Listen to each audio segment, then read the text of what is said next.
रविंद्र पाटीदार जी, गुरुदेव राधे राधे। आपके चरणों में कोटि कोटि प्रणाम। महाराज जी, मैं भारत सरकार के रक्षा मंत्रालय में एक वैज्ञानिक पद पर पदस्थ हूँ। महाराज जी, मेरा एक प्रश्न था कि दान किसे कहते हैं? दान लेने और देने योग्य कौन है? ये किस रूप में तन मन देखो, सही माने में दान है आवश्यकता की पूर्ति करना। जैसे कोई भूखा आदमी है, उसे भोजन की जरूरत है, अब उसे अन्न दान करो, उसे पवा दो। कोई बीमार आदमी है, उसे औषधि की जरूरत है। कोई सर्दी से कांप रहा है, उसे वस्त्र की जरूरत है। जहां अत्यंत आवश्यकता है और वो असमर्थ है, वहां हम सहयोग। जैसे भूखी गौएं हैं, उनकी व्यवस्था नहीं, उनकी व्यवस्था कर दो। दान का सही तात्पर्य है अत्यंत आवश्यकता की पूर्ति। और दान का पात्र अर्थ का केवल विचार करने की जरूरत है। भूखे को अन्न देने में विचार करने की जरूरत नहीं। कुत्ता भी भूखा हो तो उसको भोजन करा दो, साधु भूखा हो उसको भोजन करा दो। उसमें पात्रता की जरूरत नहीं है। पात्रता रुपया देने में है। हम रुपया देते हैं, शराब पिएगा, ये बेविचार करेगा, कि गंदा आचरण करेगा। रुपया में थोड़ा होश में दान करने की जरूरत है। अन्न, वस्त्र, औषधि, जल, इनको तो जहां यथा योग्य अवसर मिले पवा दो, उसमें दे। क्योंकि वो, लेकिन रुपया में, वो कुमार्गामी प्रवृत्तियों में रुपया खर्चा होगा तो आपको भी नरक जाना पड़ेगा। इसलिए उसमें फिर पात्र देखते हैं कि हमारे रुपए का यहाँ सदुपयोग होगा कि दुरुपयोग। अगर लग रहा है सांगोपांग सदुपयोग होगा तो फिर कर देना चाहिए। जैसे कानपुर की एक बूढ़ी माई धनाढ्य थी, तो नारदानंद सरस्वती जी के पास नैमिषारण्य में गई और 1 रुपया निकाला और सामने रखा, कहा प्रभु मैं गरीब आदमी हूं, सोचती हूँ कि 1 रुपया संत सेवा में लग जाए तो क्या संत सेवा में लग सकता है? उनका हाँ माई।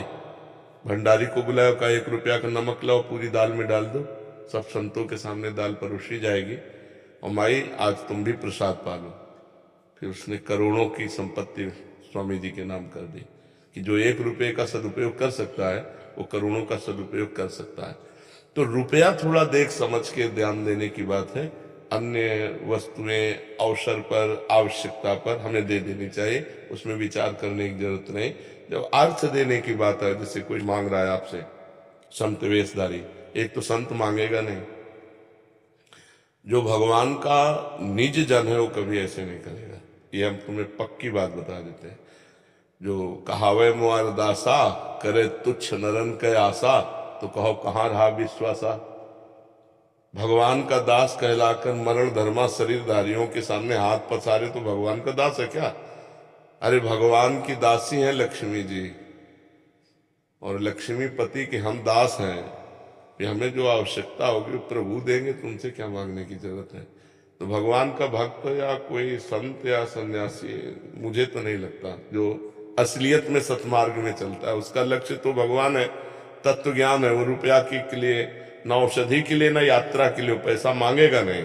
हाँ, कुछ संतों का ऐसा है कि अगर प्रारब्ध दोषात आ जाता है तो उसका सदुपयोग कर देते हैं। कुछ संत झंझट में भी नहीं पड़ते। लेकिन अगर कोई वेशधारी आपसे रुपया मांग रहा है कि हमें तीर्थ यात्रा के लिए या यज्ञ कराने के लिए या इसके, तो आप स्वतंत्र हैं ना कहने में। बिल्कुल डरिएगा नहीं कि हमारा कुछ अहित हो सकता है, कुछ नहीं अहित हो सकता, हमारी श्रद्धा नहीं, हम नहीं देंगे। बिल्कुल साफ रहना चाहिए इसमें। महाराज पानी पीना हो पानी पी लो, भोजन करना हो भोजन पा लो, इसके आगे हमारी श्रद्धा नहीं है। अगर आपकी श्रद्धा दिखाई दे रही कि वास्तविक यज्ञ होने जा रही, आपको पता है, उनका परिचय है, तो जो बने तन मन धन सहयोग कर देना चाहिए। मतलब उसमें जानबूझ करके ही दिया जा सकता है, अनजाने में धन नहीं दिया जा सकता कि हमारे धन का दुरुपयोग होगा तो फिर उसमें सदगति बिगड़ जाएगी। ऐसों के पास भजन बल नहीं होता, ऐसों के पास भजन बल नहीं होता जो पैसा मांगते घूमते हैं, और जिनके पास भजन बल होता है वो किसी को शाप देते भी नहीं है। और अगर शाप दे दिए तो भगवान से मिला देते हैं। मुनिनकर क्रोधो मुक्ति दाता, नारद जी ने यमलार्जुन को शाप दिया, भगवान से मिला दिया। अगर भजनानंदी महात्मा तुम्हें दंड दे दे तो भगवान की प्राप्ति करा देगा। भजनानंदी महात्मा कभी पैसा नहीं मांगेगा। पैसा मांगने वाला कभी भगवान का भरोसा नहीं रखता। ऐसों के पास वो होता नहीं है जो साप देते हैं, जो सांप की धमकी देते हैं उनके पास कुछ होता नहीं, और जिनके पास होता है वो सांप देते नहीं है, क्योंकि सब में वो भगवान को देखते हैं, अपने भगवान को सांप देंगे क्या। और अगर कभी दंड विधान के अनुसार कर भी दिया तो भगवत प्राप्ति करा देते हैं। मुनिन का क्रोधो मुक्ति दातार, मोक्ष पद प्रदान करने वाला होता है। मुझे इसमें तन के दान को वरीयता दी गई है। तन मन धन, तो तन पहले आता है, तो क्या तन को वरीयता दी? नहीं, आवश्यकता